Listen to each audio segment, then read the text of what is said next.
தோண்ட தோண்ட மண்ணுக்குள் இருந்து கிடைத்த குட்டி பொக்கிஷம்.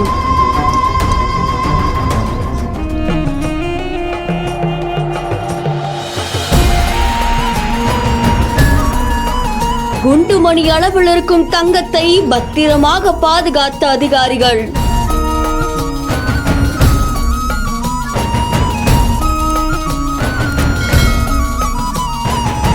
இங்க மக்கள் வாழ்ந்திருக்காங்க, அதுக்கு சான்று இருக்குன்னு ஆச்சரியத்தில் உறைந்த அகழ்வாராய்ச்சி குழுவினர்.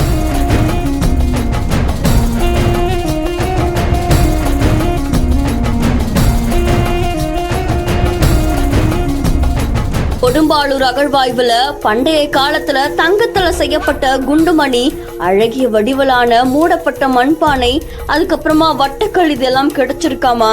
ஏற்கனவே பண்டைய காலத்துல இருக்கக்கூடிய தக்களி, கொண்டை வடிவல ஊசி, வட்டக்கல், கூர் எலும்புகள்னு இந்த மாதிரி பல விஷயங்கள் கிடைச்சிருந்தது. இந்த நிலையில இப்போ தங்கமும் மூடிய நிலையில மண்பானையும் கிடைச்சது அங்க இருக்கக்கூடிய அதிகாரிகளையே ஆச்சரியத்துல ஆழ்த்தியிருக்கு. கொடும்பாளூர்ல இப்போ அகழ்வாராய்ச்சி தான் நடந்துகிட்டு வருது. இந்த அகழ்வாராய்ச்சியில புதைந்து இருக்கக்கூடிய வீடுகளுக்கு அடையாளமா அங்க 4 அடியில வீட்டுக்கு மேல சுவர் ஏற்கனவே இருக்கிற மாதிரி வெளிவர ஆரம்பிச்சிருக்காரு. தொடர்ந்து 10 அடி தோண்டப்பட்டிருக்கு. இதுல தங்கத்துல செய்யப்பட்ட குட்டி அளவிலான மணி கிடைச்சிருக்கு.